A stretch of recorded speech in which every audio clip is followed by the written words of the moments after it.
Hi, Scott. Hope you're well. Just a question. A couple of moments ago, you spoke about obviously the multi-club model that we've got here, obviously the link with Udinese. I Yeah, just want to ask, for those that might not know, in terms of how the link actually works between Watford and Udinese, for example, obviously we brought in Tikvic this summer.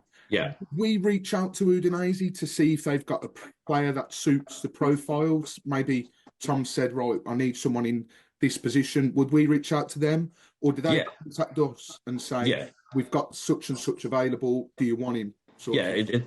It's exactly like we reached. It's like year one where we said, right, we need a team, and so we had Vidra, Igalo, everyone coming, and it's exactly that. Tom's a little more strategic. We need this, we need that, and if they have it and we can get it, then it's obviously the most efficient, streamlined way to deal with it. Equally, if we have players that don't want to be here, but we believe still have an asset, they can go to Udinese and we can realise and keep them in the group and maybe get them back at some point. So it tends to be more in the Championship that we're getting players from Udinese than us helping Udinese. But the biggest thing is the scouting network. Most of the scouts are based there, and there's certain players that they will identify that are perfect for us, and they have an ambition to play in England, and we can utilise that. So like Varta, for instance, was identified through the scouting network, going to be a really good talent for us. We were able to move quickly. Gianluca did excellent there, convincing the boy to come to us, and we signed him. So it's just utilising resources really effectively. But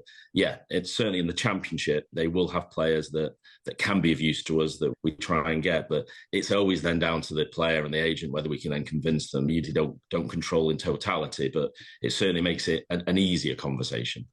Hi, Scott. Ben from the Voices of Vic. Just Right. following on from conversations we've had already about Tom Cleverley and how you guys are all behind him this season. What are the expectations you've set for Tom this season? I mean, the expectation for everybody is to be the best we can, and the best we can is to try and get promoted. But quite frankly, we set the bar lower with Tom. We just want to get the good feeling back.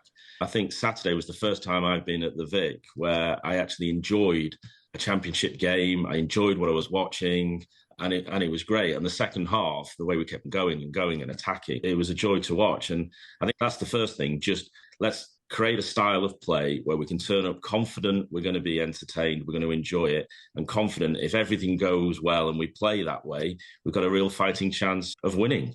And where that takes us, let's see. But the first thing is, I remember the first year we got promoted, we turned up and it wasn't, will we play well? You knew we were going to play well. It might not get us the win, but you knew how we were going to play. You knew we were going to attack. You knew we were going to, and that's the first step. Let's turn up confidently every week, knowing how we're going to play and give that committed performance, which more often than not will get us the points.